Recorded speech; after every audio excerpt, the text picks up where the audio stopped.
Good morning. Welcome to Time in His Word. Sunday morning. What are we going to do for the day? How many of us have plans for the day? Possibly a family cookout this afternoon, or gather with friends at maybe a late breakfast, early lunch at a favorite restaurant this morning. How many have plans that don't include attending church today? My next question is why? This is the Lord's day. We should be in His house singing praises to Him. I've always been baffled by people who claim to believe in God, but yet they don't want to go to church on Sunday to worship Him. They have all kinds of excuses. It's my only day to sleep in late.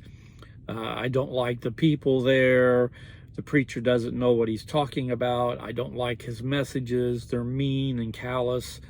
And that's not what I go to church for.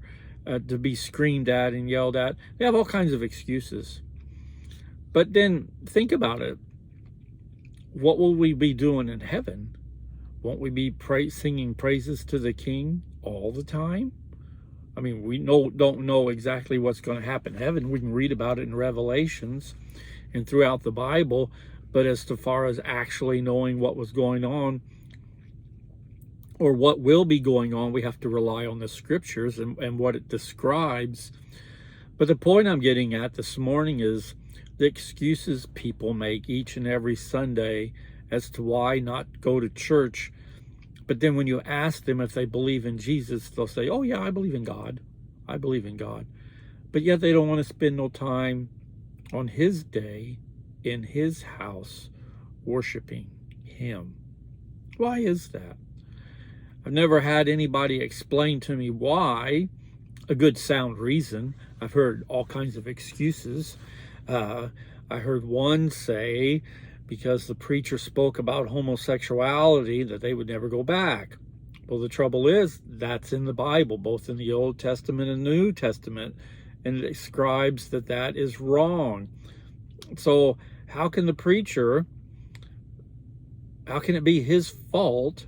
If you believe the Bible, and if you believe one book, you believe them all, and there's 66 books. If you believe one verse, you have to believe them all.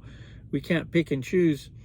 So if you go to a Bible preaching church, one that preaches out of the Bible, and they talk about what's in the scripture, and they point out what's wrong, and what people are trying to push over as wrong is right, and what's right is wrong, how can the preacher be wrong?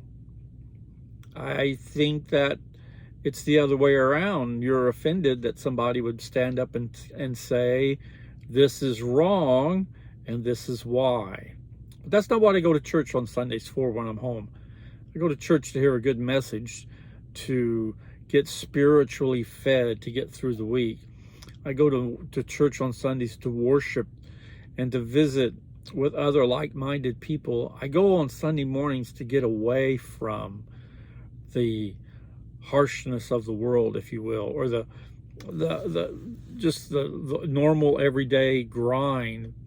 I go to the Lord's house on Sunday to relax and enjoy just a few hours of just calmness of the day for me. It's a calming and soothing place to worship and to be. But this Sunday, as you go about and you've made plans that don't include attending His house, think about that for a minute. You tell people that you believe, but then on God's day, you don't go to His house. You don't worship Him in any way. How can that be?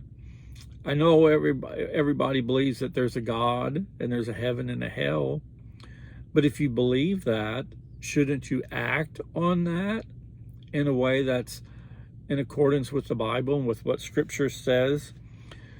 In Acts, the 20th chapter, verse 7 says this, on the first day of the week, when we gathered together to break bread, Paul began talking to them, intending to leave the next day, and he prolonged his message till midnight. He preached till midnight, is what I get out of that verse.